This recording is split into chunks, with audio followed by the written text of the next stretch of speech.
the studio that only worked at night. The strange science behind Kirlian photography. Albert rents the studio. In the older part of the city, there was a narrow street most people stopped noticing after dark. In daylight, it looked ordinary. A cobbler, a tailor shop with shutters pulled down, a second-hand bookstore with warped glass, a pharmacy that looked as though nothing inside it had changed in 40 years. But at night, the street felt wrong. Not ruined, not empty, just wrong. Too still, too quiet, as if the buildings themselves were waiting.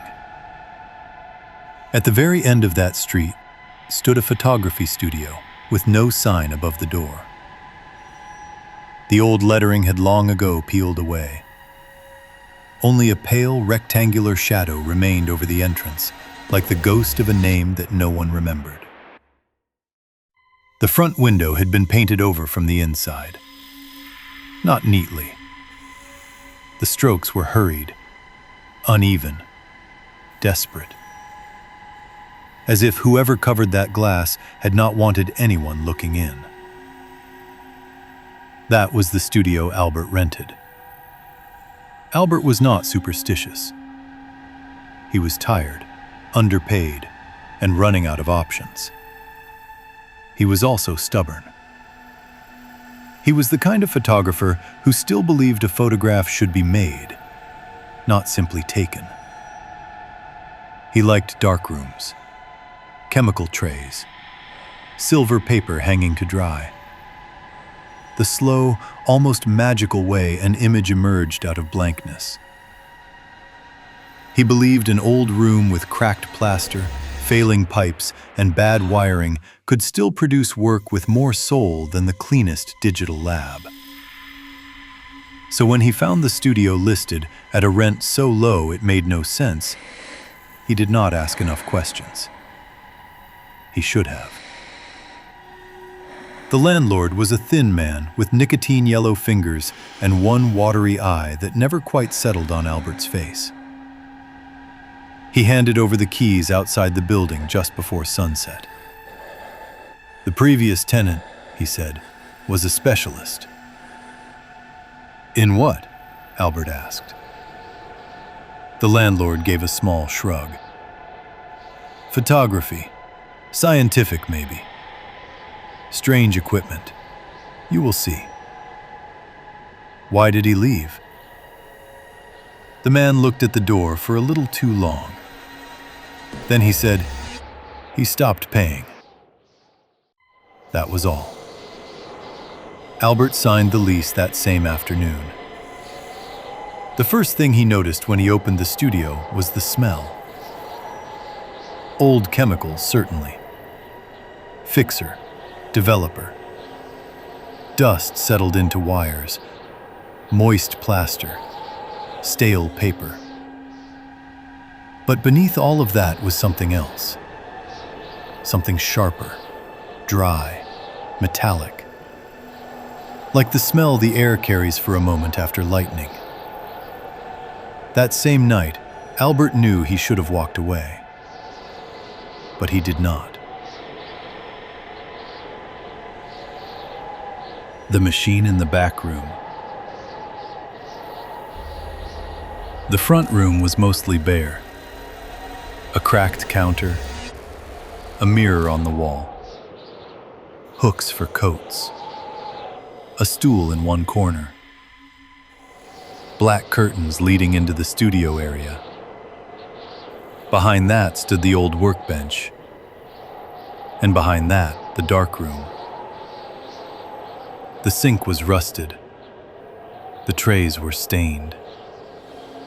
Shelves sagged under bottles and boxes that should have been thrown away years earlier. But it was the object in the far corner that drew Albert's attention. It stood beneath a gray cloth weighed down by 2 glass bottles. He pulled the cloth away slowly. It was not a camera. Not exactly. It looked more like a machine, assembled by someone who understood electricity far too well, and common sense not well enough at all. A flat metal plate set into a wooden frame. An articulated arm ending in a round contact disc. A boxy transformer unit with dials, a glass gauge, and warning labels in Russian. Thick insulated cables fed into the wall through a custom junction Albert did not recognize. Beside the machine lay a notebook. He opened it. The handwriting was neat, precise, controlled. At first, it read like technical notes. Voltage settings, humidity levels, exposure times, conductivity, pressure, skin moisture. Trials with leaves, coins, petals, animal fur, fingertips. Then, in the margins, the same line appeared again and again. Results improve after midnight. Albert turned more pages. The notes became stranger. Do not begin before 12:07. Do not repeat exposure too quickly. Do not discuss anomalies with the sitter.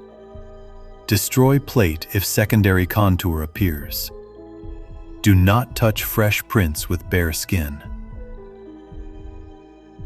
Albert smiled to himself. He had known artists like this. People who let technique turn into obsession. People who wrote rules as though rules alone could control mystery. He left the machine alone for nearly a week. He cleaned the place instead. He threw away ruined paper, scrubbed trays, sorted chemicals, tested outlets, replaced bulbs. He set up his own work in the front studio and tried not to think about the machine waiting in the back. But every night before he left, he found himself looking toward that corner and hearing again the line from the notebook. Results improve after midnight. On the 8th night, curiosity won. The first experiment. Albert stayed late. By 11:30, the street outside had emptied completely. The old building settled around him with that language all old buildings speak. Small clicks, timber sighs, pipes cooling, a floorboard answering some distant strain. Somewhere above him, he thought he heard a single footstep. Just one. Then nothing. He went to the back room and brought the machine to life. The transformer gave a low electric hum. The gauge flickered. A thin blue thread of static snapped between two contacts and vanished. He found a stack of usable film material in the cabinet and followed the notebook. Object on plate. Brief exposure. Develop immediately. He tested a coin first, then a key, then a dead moth from the windowsill, then a leaf from the neglected plant in the front room. Each image showed a faint, irregular glow around the object. Interesting. Beautiful, even. But not extraordinary. By 11:55, he was almost disappointed. Then midnight passed. And something changed. Not dramatically. The machine did not explode. The room did not shake. It was subtler than that. The hum deepened, became steadier, fuller. The air in the dark room felt drier. The metallic smell sharpened. Albert looked at his watch. 12:11. He hesitated. Then, after washing and carefully drying his hands, he placed the tip of his left index finger on the plate. He activated the machine. There was no pain, only a strange sensation. Not even a shock, but a vibration passing up through the nail, through the bone, as though his finger had briefly touched a held breath. The exposure ended. He lifted his hand. The room was silent. He developed the plate. At first, he saw only the bright branching fringe around the fingertip. It was stunning.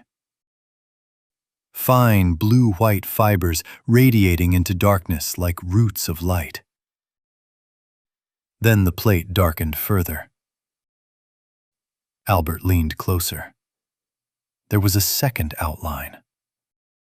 Not another fingertip exactly. Something longer, thinner. A contour half overlapping his own print, extending beyond it by a fraction. Too faint to be certain of, too precise to ignore. Albert stared at it for a long time. Double exposure, he told himself. Residual charge, surface contamination, some flaw in the process. But when he finally left the studio that night, he took that print home with him. He slept badly. The pattern begins. 2 nights later, he tried again. This time, all 5 fingertips of his right hand. The image was stronger, much stronger. The coronas around each finger were vivid, branching with startling detail. And there it was again. Not once, 3 times. A second contour near the middle finger.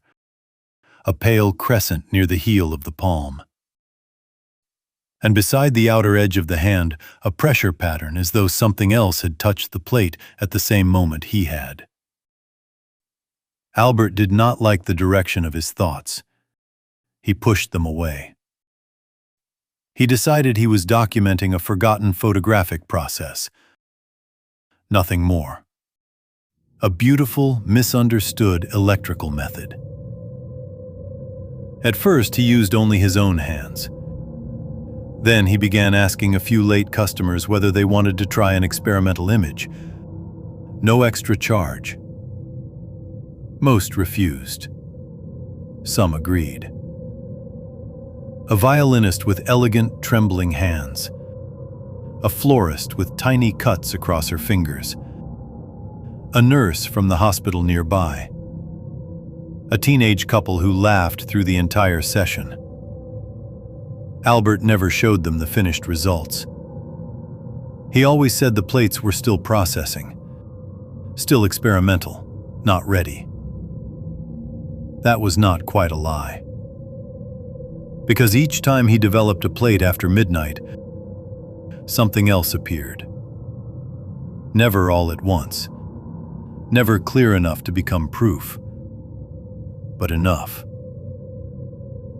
A faint oval pressure near a wrist that looked too much like the curve of a face.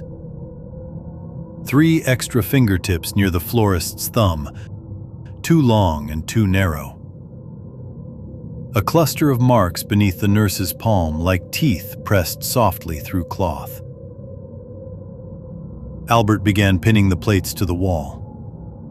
Dates, times, humidity, subject names. And after 3 weeks, he noticed the pattern that changed everything. Some of the shapes were repeating. Not random flaws. Not static. The same hooked contour that appeared beside the violinist's hand reappeared later near the nurse's wrist. A pressure mark from the florist's plate showed up in another image days later. One sitter's anomaly seemed to migrate quietly into the next sitter's print. Not all of them. Just enough. As if something from one plate was carrying over into another. Albert stopped bringing in customers. He locked the front room, turned away work, slept in fragments, worked only at night. He told no one. His world shrank to the studio, the machine, and the wall of growing evidence. Then one night, he found the line in the notebook that he had somehow missed before. It had been written once, then rewritten darker beneath it. It is not photographing the body. It is a photographing contact. The nurse returns. Albert sat with that line until dawn. It is not photographing the body. It is a photographing contact. Contact. He thought of hands, coins, door handles, countertops, brushes of cloth, fingers touching wrists, a stranger taking change, someone steadying another person by the elbow, all the invisible residue of touch. A week later, he photographed his own hands again.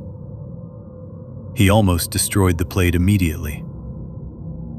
Something inside him already knew it would be worse. It was. The fingertips were brilliant. Too brilliant. The corona around them looked less like light and more like cracks running through ice. And beneath the base of his thumb was the outline of another hand. Not laid over his own. Not beside it. Under it. As if a thin, elegant hand with too many joints were pressing upward through the plate from below. Albert dropped the print. He stumbled backward into the sink, knocking a bottle loose. It shattered. For several moments, he could only stand there breathing through his mouth, staring at the tray as though the image might move. After that, the studio changed. Or perhaps Albert changed. He began noticing small things. The front door sometimes eased open by a fraction after midnight. A coat hook in the entryway swayed gently with no draft. He would hear from the front room the soft sound of fingertips tapping the counter. Once, then silence. The old mirror behind the counter disturbed him most. Not because it showed apparitions, nothing so obvious, but sometimes, crossing in front of it, he had the immediate physical certainty that someone had just stepped out of frame behind him. Not a shadow, a presence. Moving with him, stopping when he stopped. He covered the mirror with black cloth. 3 nights later, someone knocked on the studio door at 12:36 a.m. Albert froze. No one knew he was there. The knocking came again, soft, careful, almost polite. When he opened the door, the nurse stood outside. She looked thinner, paler. Her face had the strained, drained look of someone who had stopped sleeping. "I need to see it," she said. Albert said nothing. "The image," she whispered. "The one you took of my hand." It was not finished. She stared at him. "Ever since that night," she said, I wake up because I can feel someone touching my fingers." Albert felt something cold move through his chest. She looked past him into the studio. "Please," she said, "do it again. I need to know if I am imagining it." He should have refused. Instead, he let her in. The second plate. The room felt tighter the moment the door closed. He led her to the back room. She rolled up her sleeve, placed her hand on the plate. The machine hummed. Albert started the exposure. For one instant, the gauge surged so sharply into the red that he thought the glass would crack. The smell of ozone flooded the room. Then the current stopped. The nurse jerked back. "Did you feel that?" she asked. Albert did not answer. He was already carrying the plate to the tray. The image rose slowly. First her fingertips, then the halo around the hand, then the dark filling in around it, then the rest. Albert made a sound he did not recognize as his own. The nurse stepped beside him. In the tray, her hand was almost lost beneath a crowd of other forms. Not one extra contour, not two, many. Layered over the wrist, pressed against the fingers, crowding the forearm. Partial palms, bent knuckles, half-seen profiles. The suggestion of faces leaning inward from every direction. And among them, clearer than any figure that had ever appeared before, was Albert. Not the Albert standing beside the tray, the Albert inside the image. Visible from chest to shoulder, head slightly bowed. One hand lifted toward the nurse, yet at the moment of exposure, he had been across the room working the switch. The nurse began to cry, very quietly. Albert could not move. Then he saw one last detail. All the overlapping figures in the image were turned toward the nurse.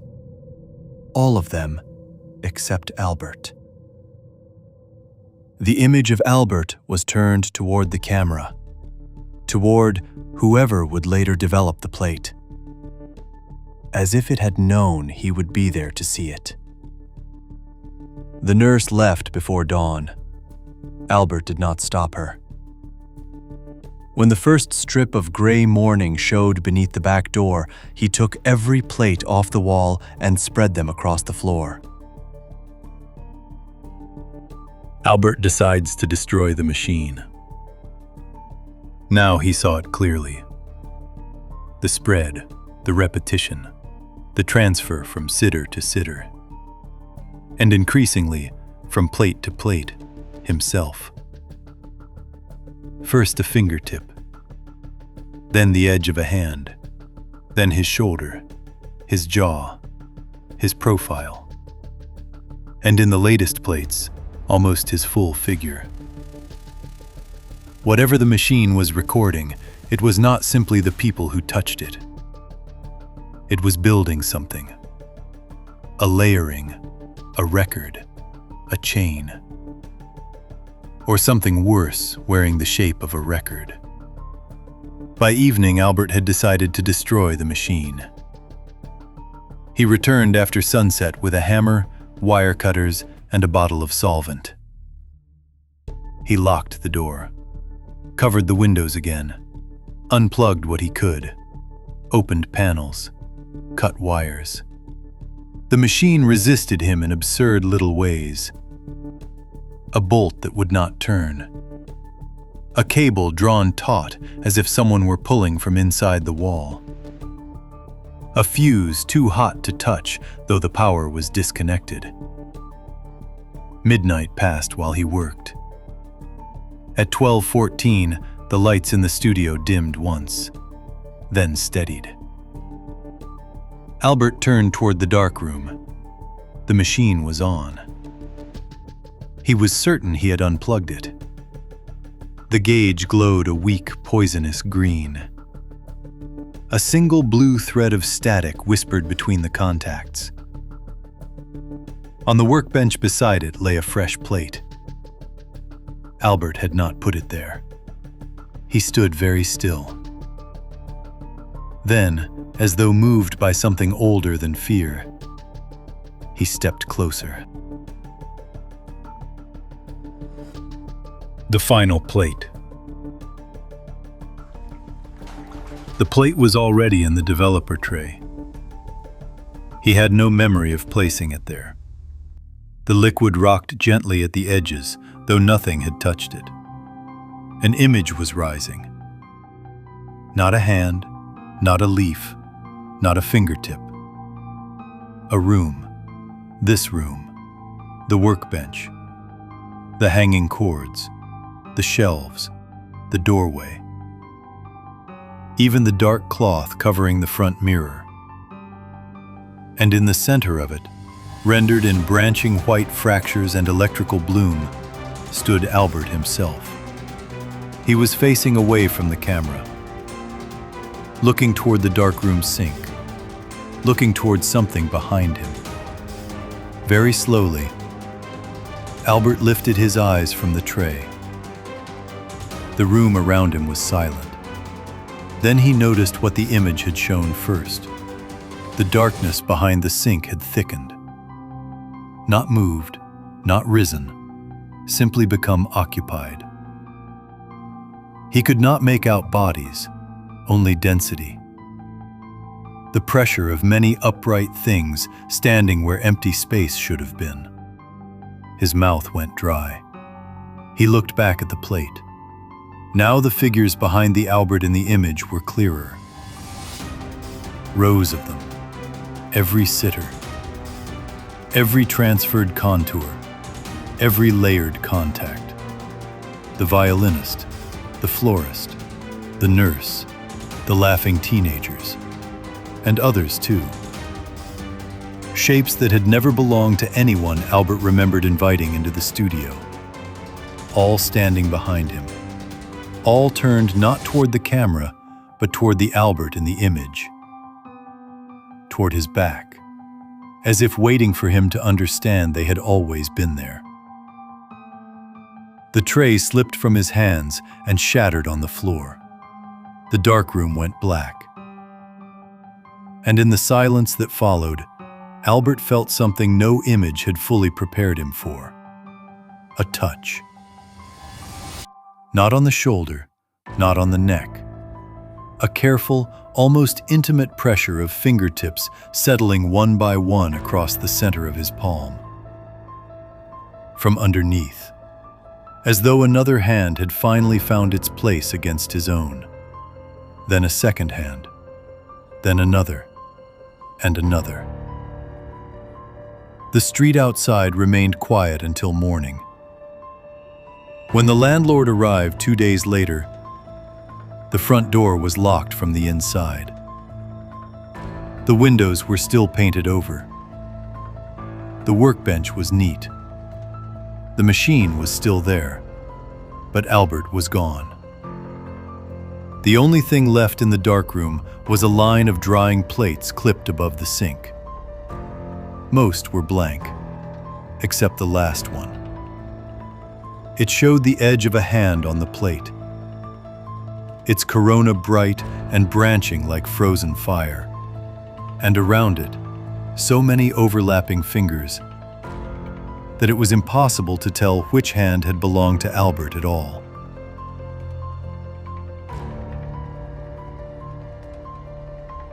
What Kirlian photography really is. Before we end, let us slow down for a moment, because Kirlian photography is real.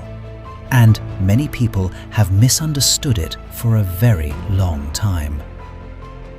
In fact, a lot of people hear that name and immediately think it means this: a photograph of your aura, a photograph of your mood, a photograph of your health, your energy, or your spirit. That is the common impression, and honestly, it is easy to understand why people think that. The images can look beautiful, strange, and almost supernatural. But that is not exactly what Kirlian photography is. So, let us explain it as simply as possible. Kirlian photography is not normal photography in the usual sense. It is not just a regular camera taking a picture of reflected light. Instead, it is a way of recording the glowing electrical effect that forms around an object when high voltage is applied. That glowing electrical effect is called a corona discharge. Now, that phrase can sound technical, but the basic idea is actually simple. Imagine placing your fingertip, or a leaf, or a coin on a special plate. Then, for a very short moment, a high-voltage electrical field is applied. The air and moisture around the edges of that object react to the electricity. That reaction creates a glowing pattern.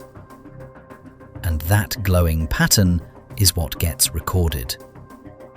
So, when people say Kirlian photography creates an eerie glow around a hand or leaf, they are not imagining it. The glow is real. The image is real. The effect is real. But what it means, that is where people began to disagree. The technique is named after Semyon Kirlian and his wife Valentina Kirlian. In 1939, in the Soviet Union, they observed that objects near high-frequency electrical equipment could produce these unusual glowing images on photographic material. That is why the method became known as Kirlian photography. Now, here is the point that confuses many people. Because the images look so strange, branching, flickering, halo-like, sometimes colourful, many people began to believe that the images were recording something hidden inside the body. An aura, a life force, an emotional state, a spiritual field. That is the version many people grew up hearing. And if you ever saw old books, spiritual magazines, alternative healing claims, or aura photography booths, that is probably the version you encountered too. But scientifically, that is not accepted. The mainstream scientific view is much more ordinary. The patterns in the image can change because of things like moisture on the skin, sweat, pressure, humidity, grounding, electrical settings, and how conductive the material is. In other words, if one person's finger is slightly more moist or presses harder, or the conditions in the room are different, the glow may change. That does not automatically mean the machine has detected a different soul, a different mood, or hidden spiritual damage. It may simply mean that the physical conditions changed. Why people thought it was paranormal. Now let us talk about why Kirlian photography became so strongly connected to paranormal ideas. The answer is actually simple. It looks mysterious. The images can show glowing edges, branching lines, uneven halos, bright flares, and dramatic shapes that do not look like ordinary photographs. So when people saw these strange glowing images, many of them naturally thought, this must be showing something hidden, something inside the body, something around the body, something spiritual, something alive. That is where the aura idea became powerful. People began to believe that the image was not just showing an electrical effect. They believed it was revealing human energy, or mood, or health, or emotional state, or spiritual force. That is why Kirlian photography became linked to parapsychology, alternative healing, and aura reading culture. And once an idea like that becomes popular, it spreads very easily.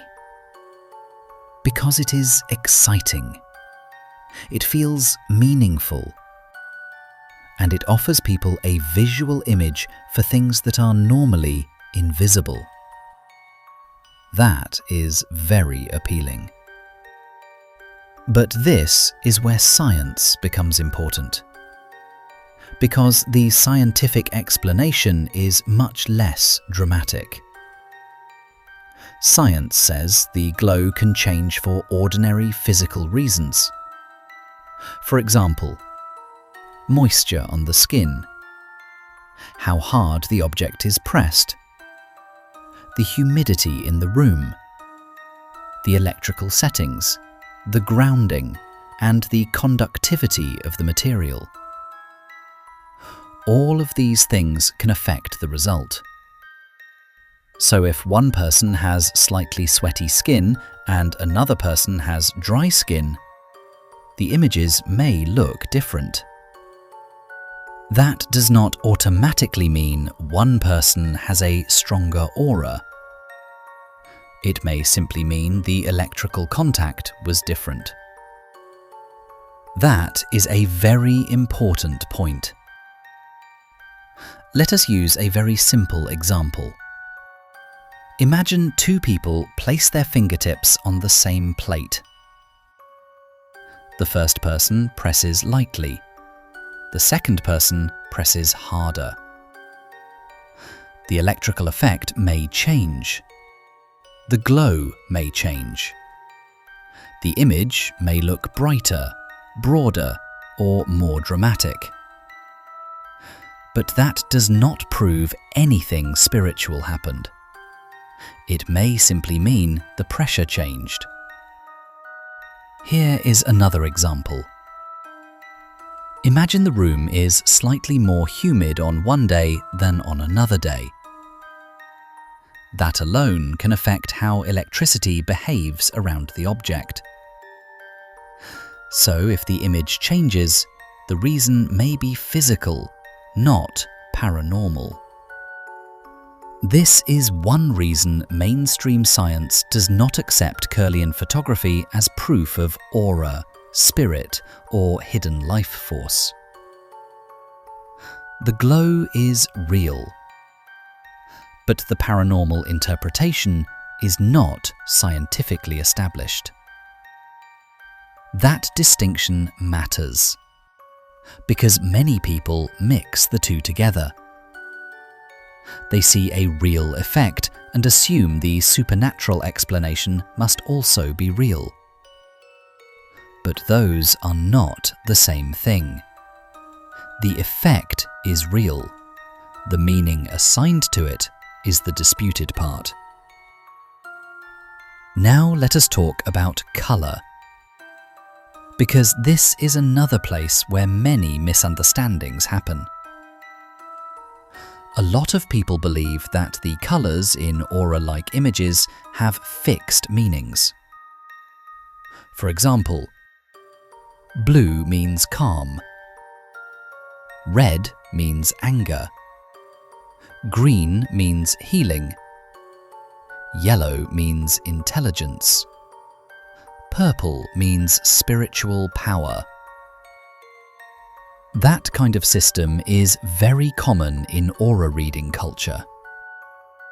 But scientifically, there is no accepted universal chart like that for Kirlian photography. The colours do not come with a proven emotional dictionary. They can vary because of the imaging method, the electrical conditions, the material used, the moisture present, and the way the image is displayed or processed. So if someone says, "This colour proves your energy is blocked," or "This colour means you are anxious," that is an interpretation, not a scientific fact. This is why Kirlian photography is such an interesting subject. It sits in a strange place. The process is real. The images are real. But the meaning people give them often goes far beyond what the evidence supports. And human beings are very vulnerable to that kind of image. Because once we see something invisible made visible, we immediately want it to mean something larger. We want the picture to explain the person. We want the glow to reveal the soul. We want the strange image to answer a mystery. That is exactly why Kirlian photography became so culturally powerful. Not because it proved the paranormal, but because it looked as if it might. And sometimes, that is all it takes. Is Kirlian photography still used today? Now let us ask one more question. Is Kirlian photography still used today? The answer is yes. But not in the way many people imagine. The original technique did not disappear completely. Its ideas survived in a more modern form. Today, related systems are sometimes called gas discharge visualization, or GDV, and sometimes electrophotonic imaging, or EPI. These are modern or digital descendants of the same general concept. They try to capture and analyze similar electrical discharge patterns. So, in that sense, the method did not vanish. It evolved. But that does not mean it became a mainstream tool for proving aura, reading emotions, or diagnosing the soul. That is where we need to be careful. Some people still promote these systems for health, wellness, energy reading, or alternative healing. And some researchers have explored computer-based analysis of these patterns. But mainstream science has remained skeptical about strong claims, especially paranormal claims. Especially claims that these images can prove a person's spiritual state, hidden energy, or emotional truth. So yes, forms of the idea still exist. But no, they are not considered a major mainstream breakthrough in science or medicine. Now, what about AI? Is Kirlian photography part of modern AI? Not really in any major way. It is not a mainstream AI field like facial recognition, medical scanning, autonomous vehicle vision, or industrial computer vision. However, once an image becomes digital, software can analyze it, So in that limited sense, modern systems can use computerized analysis to study patterns in the discharge images. But that is very different from saying Kirlian photography became an important mainstream AI technology. That would be too strong. A fairer way to say it is this. Kirlian photography did not become the future of photography, but parts of its legacy survived in niche digital systems, experimental imaging, artistic work, and fringe analysis. That is probably the clearest way to understand it. It survived, but at the edges, not at the center of mainstream science. And honestly, that may be one reason it still feels so eerie. Because it belongs to a category of real things that seem half forgotten. Scientific enough to exist, visual enough to disturb people, uncertain enough to invite imagination. That is why it works so well in horror. Not because it proves ghosts, not because it proves souls, but because it does something almost as powerful. It takes an invisible process, electricity interacting with the world, and turns it into an image. And once something invisible becomes visible, the human mind immediately begins to fill in the gaps. That is where fear begins. That is where mystery begins. And that is why Kirlian photography has remained memorable for so many people. So the simplest final summary is this. Kirlian photography is real. It became known through Semyon and Valentina Kirlian in 1939. It records a glowing electrical effect called corona discharge. That glow can be shaped by ordinary physical conditions such as moisture, pressure, conductivity, and electrical settings. Many people believed it revealed aura, mood, health, or spiritual force. But those meanings were never accepted as established science. And that leaves Kirlian photography in a place that may be even more interesting than a simple ghost claim. A place between electricity and belief. Between image and interpretation. Between what is really there and what we think we see. Maybe it was never about ghosts. Maybe it was always about what happens when the invisible becomes visible.